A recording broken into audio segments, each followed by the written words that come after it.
প্রিয় শিক্ষার্থী বন্ধুরা, আমি দিবাশী যোদ্ধা, Khulna collectorate public school college, তোমাদের সকলকে অনলাইন যোগ রসায়ন পার্ট 16 ক্লাসের শুভেচ্ছা এবং স্বাগতম। আশা করি তোমরা সবাই ভালো আছো। শিক্ষার্থী বন্ধুরা, যোগ রসায়ন পার্ট 16 ক্লাসে আমি তোমাদের যে বিষয় নিয়ে আলোচনা করব সেটা হলো বেনজিন প্রস্তুত প্রণালী, অর্থাৎ বেনজিনের যে বিষয়গুলো আছে সেগুলো নিয়ে আমরা আজ আলোচনা করব। বেনজিন প্রস্তুত প্রণালী, তো গুরুত্বপূর্ণ যে প্রস্তুত প্রণালী বিক্রিয়াগুলো আছে সেগুলো আমরা আজকে দেখব। শিক্ষার্থী বন্ধুরা, বেনজিন প্রস্তুত প্রণালীতে প্রথমত আমাদের যেটা বিক্রিয়াটা আমরা শিখবো সেটা হলো ডিকার্বক্সিলেশন বিক্রিয়ার মাধ্যমে, অর্থাৎ ফ্যাটি অ্যাসিডের লবণ বা ফ্যাটি অ্যাসিড থেকে এই দুটো টপিকস থেকে আমরা বেনজিন প্রস্তুত প্রণালী শিখব। তো কোনটা? একটা বেনজিনের চিত্র আমি এখানে আঁকি। দেখো, এই বেনজিনের চিত্র আমরা একটা বাদে একটা দ্বিবন্ধন দেওয়ার জন্য চেষ্টা করি।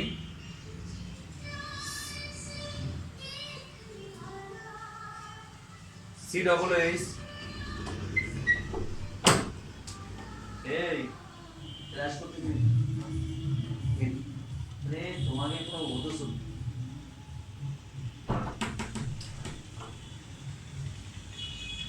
এখানে আছে ফ্যাটি অ্যাসিড, বেনজোইক অ্যাসিড।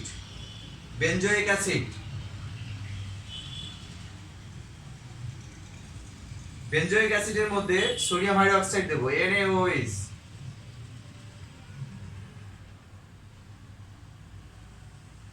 এখানে আমরা দেখো যে বিক্রিয়াটা হবে, এখানে প্লাস এবং এটা মাইনাস আছে, আর এখানে আমরা প্লাস এটা মাইনাস, অর্থাৎ এই ধনাত্মক আর ঋণাত্মক আয়ন মিলে পানি হয়ে আলাদা হয়ে যাবে। আর যে অংশটা থাকবে সেটা হলো COO Na+H2O, অর্থাৎ সোডিয়াম বেনজোয়েট।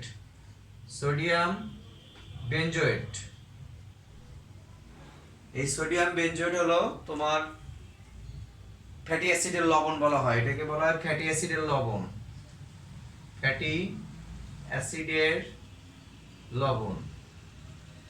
তো শিক্ষার্থী বন্ধুরা, এর পরে যে বিষয়টা আছে সেটা হলো এর পরের ধাপে লিখতে হবে এই ফ্যাটি অ্যাসিডের লবণটা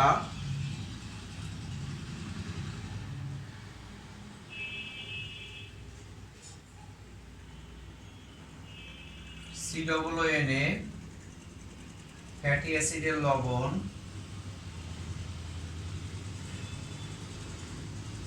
বা সোডিয়াম বেনজোয়েট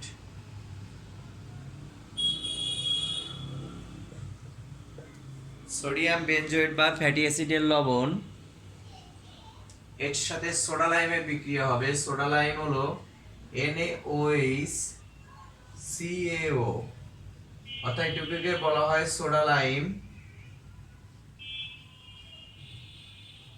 এটা তীক্ষ্ণ দিয়ে বিক্রিয়া করো,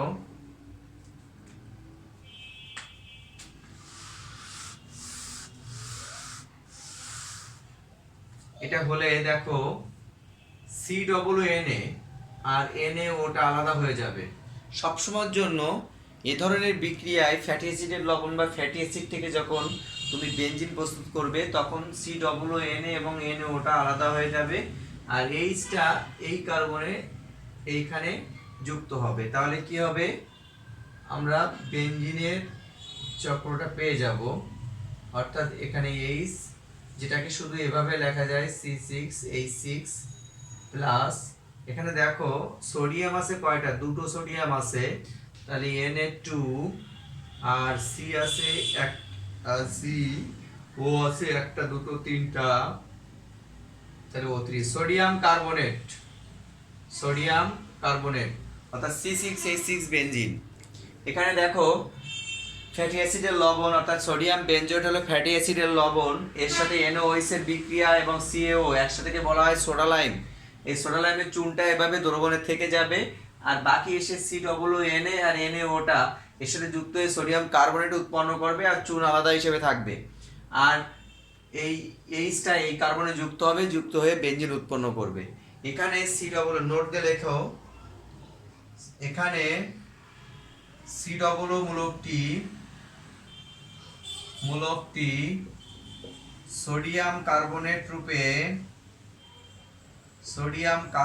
রূপে অপসারিত হয়। এখানে সি ডবল মূলকটি সোডিয়াম কার্বনেট রূপে অপসারিত হয়, তাই এই বিক্রিয়াকে ডিকার্বক্সিলেশন বিক্রিয়া বলা হয়। ডিকার্বক্সিলেশন বিক্রিয়া বলে। এখানে সি ডবল মূলকটি সোডিয়াম কার্বনেট রূপে অপসারিত হয়, তাই এই বিক্রিয়াকে বলা হয় ডিকার্বক্সিলেশন বিক্রিয়া।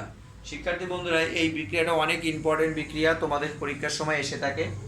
তো বেনজিন প্রস্তুত প্রণালীতে আমরা এই বিক্রিয়াটা ভালো করে শিখে রাখবো।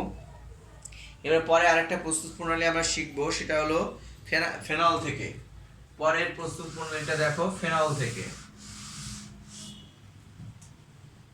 থেকে বেনজিন প্রস্তুত প্রণালী।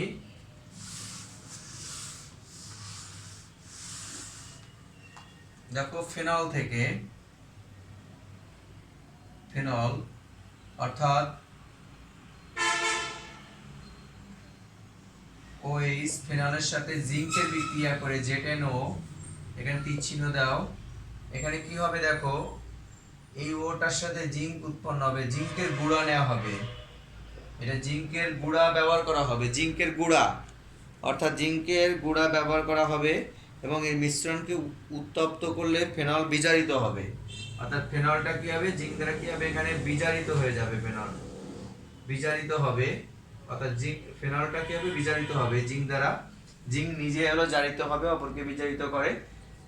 তো এখানে কি উৎপন্ন হবে, জিঙ্ক অক্সাইড ZnO, আর যেটা থাকবে সেটা হলো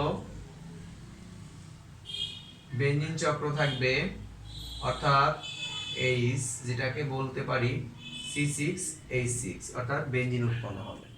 তো শিক্ষার্থী বন্ধুরা, এভাবে পরীক্ষার সময় আসতে পারে যে বেনজিন প্রস্তুত প্রণালী।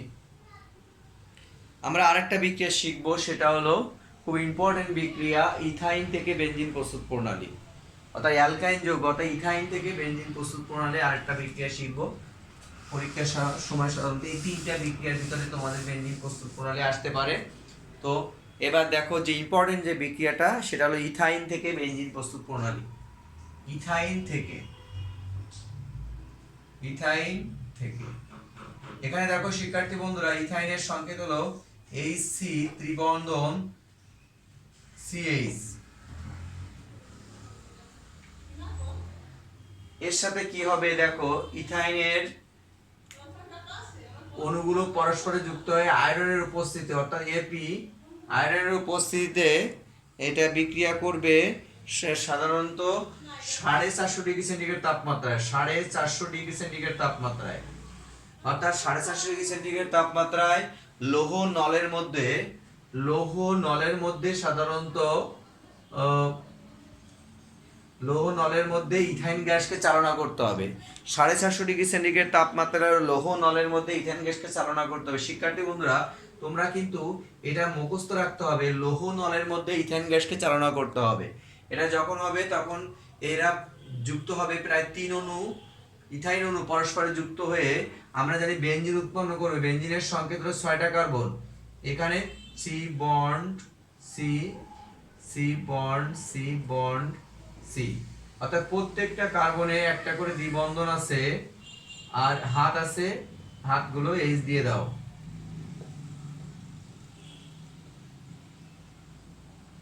অথবা তোমরা ডাইরেক্ট এটা এভাবে লিখতে পারো C6H6, অথবা বেনজিন চক্র দিয়ে তোমরা এভাবে আঁকতে পারো।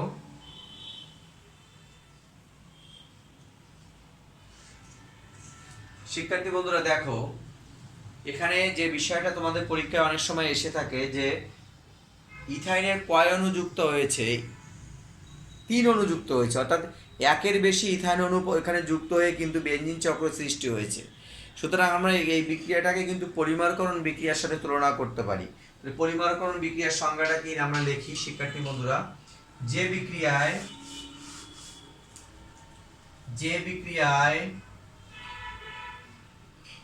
ক্ষুদ্র ক্ষুদ্র মনোমার অণু পরস্পরে যুক্ত হয়ে বৃহৎ অণু সৃষ্টি করে, বৃহৎ অণু সৃষ্টি করে। সেই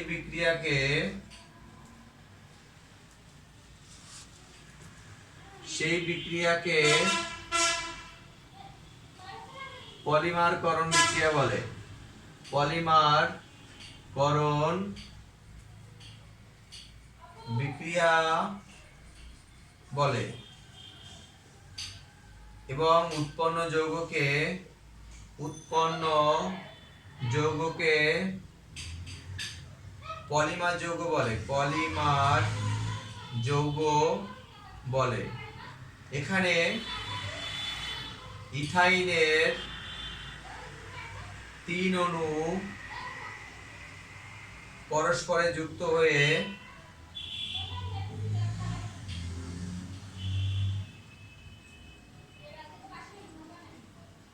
বৃহৎ অণু বেনজিন উৎপন্ন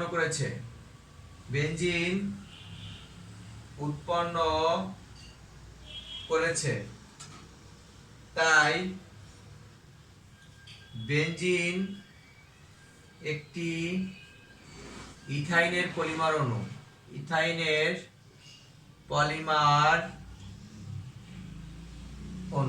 শিক্ষার্থী বন্ধুরা, এখানে প্রশ্ন আসতে পারে বেনজিন একটি পলিমার অণু ব্যাখ্যা করো অথবা বেনজিন অ্যাসিটিলিন বা ইথাইনের পলিমার অণু। আমি প্রশ্নটা লিখে দিচ্ছি তোমাদের। দেখো, প্রশ্নটা আমি উপরে এইটাকে মুছে ফেলি, প্রশ্নটা তোমাদের লিখে দেই। প্রশ্ন: বেনজিন অ্যাসিটিলিন বা ইথাইনের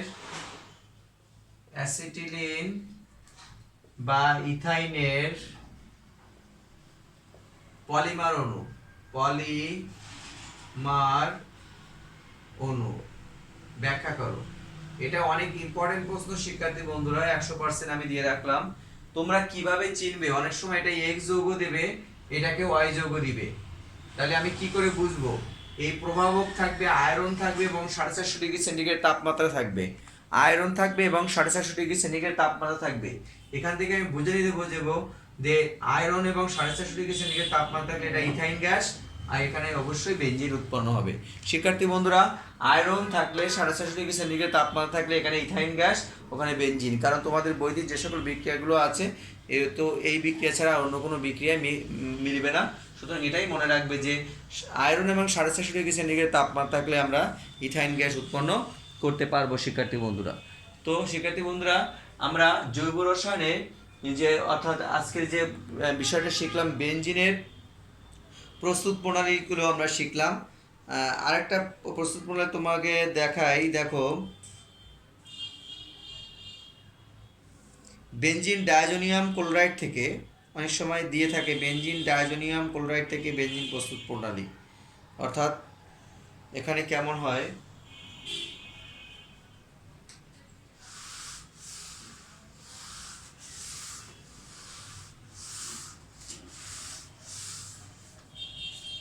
বেনজিন ডায়াজোনিয়াম ক্লোরাইড থেকে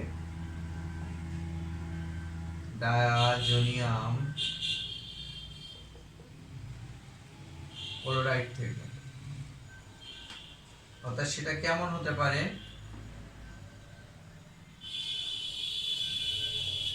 N2Cl, বেনজিন ডায়াজোনিয়াম ক্লোরাইড বলা হয় N2Cl কে।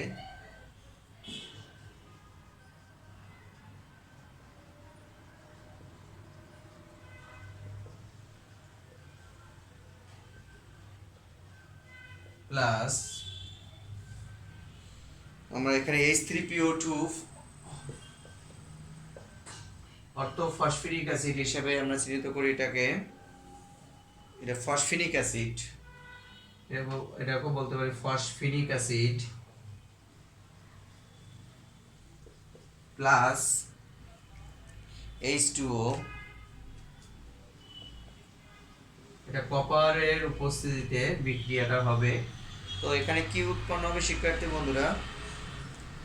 এখানে হবে বেনজিন উৎপন্ন হবে, বেনজিন চক্র, আর উৎপন্ন হবে H3PO3 plus N2 nitrogen gas, আর উৎপন্ন হবে HCl।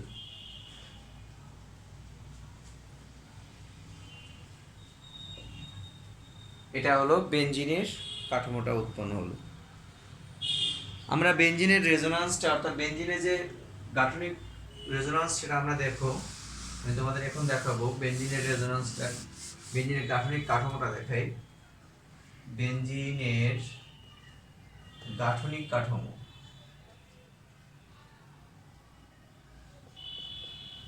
দেখো বেনজিনের 6টা কার্বন আছে।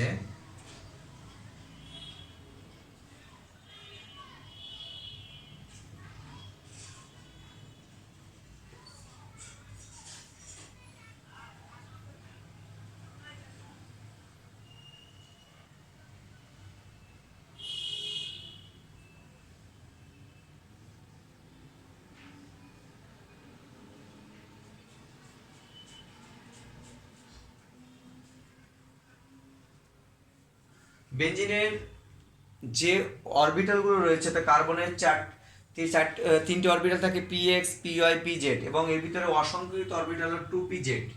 2pzটা হলো অসংকৃত অরবিটাল, এবং সংকরিত যে অরবিটালগুলো সেগুলো একক বন্ধন হিসেবে ব্যবহার করা হয়েছে। তো বেনজিন চক্রে এই অরবিটালগুলোকে বলা হয় অসংকরিত অরবিটাল। অসংকরিত অরবিটাল এটা হলো সাধারণত বেনজিন চক্রের উপরে এবং নিচে থাকে। এই অসংকৃত অরবিটালগুলো বেনজিন চক্রের কোথায় থাকে? উপরে এবং নিচে। এবং প্রত্যেকটা কার্বন পরমাণু এর sp2 সংকরিত। কি সংকরিত? বেনজিন চক্রের প্রত্যেকটা কার্বন পরমাণু sp2 সংকরিত। এবং এই যে অসংকরিত যে 2pz অরবিটালগুলো রয়েছে, সেটা বেনজিন চক্রের উপরে নিচে সাধারণত লম্বভাবে অবস্থান করছে। সুতরাং এরা কি পাশাপাশি অধিক্রমণ করে পাই বন্ধন গঠন করে। এর সাথে এইভাবে অধিক্রমণ হবে, দেখো বেনজিন চক্রে এভাবে অধিক্রমণ হবে খুব সহজ জিনিসভাবে, গাঠনিক আকারে।